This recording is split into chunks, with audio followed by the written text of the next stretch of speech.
We're back, and we had a little fun on the break here. My director said you zoom through all those photos, except for two, so fast. And when I get talking, it's kind of hard to put on the brakes because I have such a passion for this phenomenon. I want to get to the last two photos that I have. They're the same photo, but I have one that's blown up. So on the first photo, we're going to show you something that I caught in the sky. And ladies and gentlemen, when I caught this, it was just a speck, a dark speck in the sky. And it was taken in September 4th, 2023 at 3:23 p.m. in Pahrump, Nevada. Now, I was facing south when I took this picture. And the reason why this is so important is because it didn't look like anything else I've taken. The next image is a blow-up. And I would like for the audience to tell me what they think they see in this photo. And I won't keep you waiting until the next show. But doesn't that look like an alien head popping out of the top of that dark mass?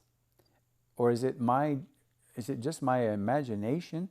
I know that a lot of scientists and a lot of people who do photography say that sometimes images can be distorted, and they can, you can look into a cloud and you can see an elephant, you can see a whale. But this is a UFO show, and that looked like an alien gray sticking his head out of that black mass. But let us know here at UFO We Want to Know, and tell me what you think you see. And if you don't see what I see, that's fine. Not everybody wants that passion that I have. And that concludes the UFO images. But I would like to talk a little bit about two gentlemen that I highly respect. And what I did was I didn't have my director, Mikey, put on the air. I'm just going to hold it up. But I want to talk about these two gentlemen here. And don't get me wrong, ladies and gentlemen, I have a lot of respect for scientists, and I'll prove that through my videos in the future. The gentleman on the top, his name was Simon Newcomb. And both these gentlemen I'm talking about made a lot of quotes during their lifetime. Simon Newcomb was born in 1835 and died in 1909. And one of his quotes was, "Flight by machines heavier than air is unpractical and insignificant, if utterly impossible." Okay? The next gentleman we have here is Lord Kelvin. Lord Kelvin was born in 1924 and died in 1907. Lord Kelvin's IQ was 185, so he was a lot smarter than me.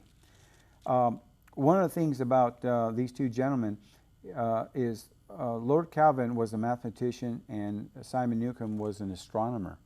So these two gentlemen were great in their day. They were the people that that people wanted to talk to, like Einstein and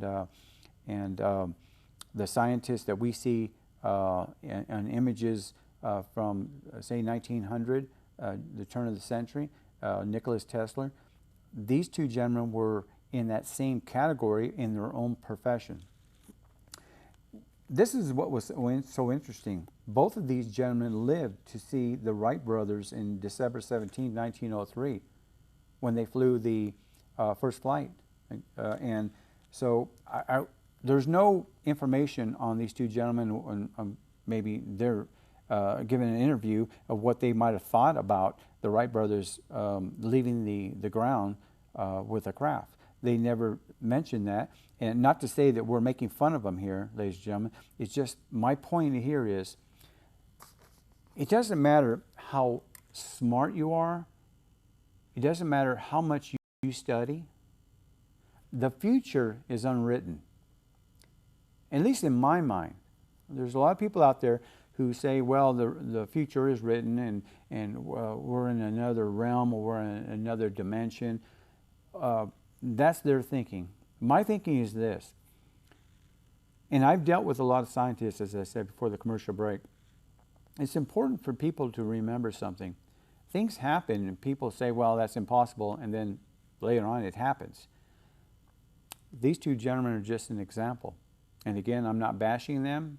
I would have loved to have been able to talk to these two gentlemen and get the feel for their passion in their own professions.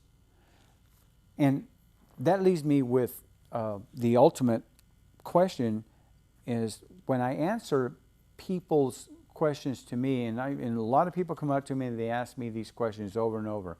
So what I want to do is I want to give you an idea of my perspective on the UFO phenomenon. Now, I talked to my director here at the studio, Mikey, and his question to me was, are they here to eat me? And he said, if they are, I hope they do it before I come to work. Well, that's Mikey. My answer to that is no, they're not here to eat us. They're not here to mistreat us. I believe they're malevolent in every way, because do you think for 1 minute if they wanted to destroy mankind, they would have waited until we got nuclear weapons? They already proved in 1967 at Malmstrom Air Force Base that they could shut down our ballistic missiles. They proved that by shutting down 10 ICBMs. There's a lot of testimony on that, and there's going to be more people in the future coming up. I understand there are more whistleblowers coming up. I'm going to wait and see. I'll hold my breath. I'm not going to hold my breath, believe me, because I've heard things over and over. Now, the latest whistleblower, I believe the gentleman is truthful. He was a major. I don't believe he would make up any kind of scenario. I believe that what he's telling, especially the Congress, was the truth. You have to give a man or woman a little respect when they're willing to come out in public and talk about this phenomenon. Now, people have told me, aren't you embarrassed, or aren't you afraid, or are you afraid that people are going to make fun of you? I don't care. It doesn't matter to me. I make fun of the government all the time because they screw up. Half the time they can't even tell us the budget the year before. They can't even tell us where that money went. Every year the government loses anywhere from $1 to $2 billion, and us taxpayers, we don't get information on what happened to those billions of dollars. Last week I mentioned that NASA wants $27 billion. Are they going to tell us what they're going to be using that money for? I need answers as a taxpayer. I need to know that people out there who are paying taxes are getting the correct answers. We still haven't heard from the government on the 3 objects that were shot down over Alaska, Canada, and the Great Lakes. They used $400,000 heat-seeking missiles to shoot down 3 objects that were the size of an automobile. A heat-seeking missile like that will obliterate anything it hits. Why would you shoot a $400,000 missile at a balloon? It doesn't make sense to me. All of our fighter planes have Gatling guns. Scientists said, well, they're traveling too fast and they can't use a Gatling gun. Baloney. They can come up to the craft. They can be 100 feet away, 200 feet away, aim high, come down with one burst. And they can deflate it if it is a balloon. The government still hasn't told us what they shot down. They said they're going after the remnants of it. We haven't heard anything from it. One of the missiles misfired. It went into Lake Huron, and we don't know if that was recovered. It's only $400,000 of taxpayers' money. What do they care if we recover it or not? Here's my point.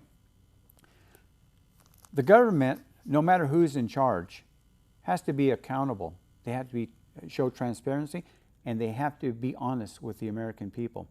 It's time for the American people to call their leaders, the congressmen, their senators, their governors. Call them and tell them you want to know. Because here at UFO we want to know, We want to know.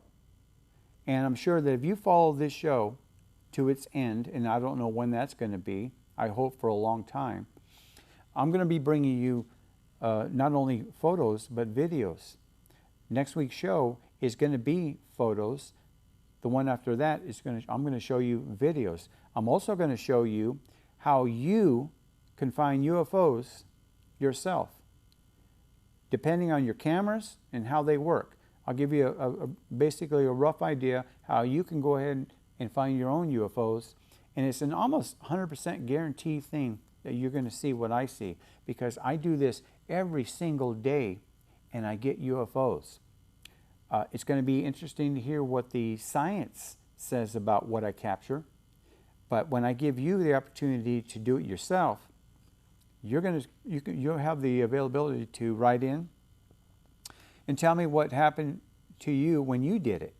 That's 2 weeks from today that we're going to be doing that.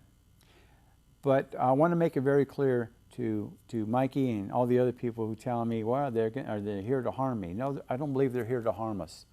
You know, everybody has their own point of view. I believe sincerely that they are here to help us. They're quite concerned. Look at all the devastation that these floods are doing to our country and the world, for that matter of fact. Earthquakes. It's getting worse and worse, ladies and gentlemen. We're damaging Mother Earth in such a way that pretty soon it's going to be irreversible. And I'm afraid for future children, their children. It's not looking well for us. And we've been warned. A lot of people have come out and said it's climate change. Whether you believe in climate change or not, that's up to you. But we're having a lot more devastation than we've had before. With that, ladies and gentlemen, I want to thank you for watching, and I'll see you next week.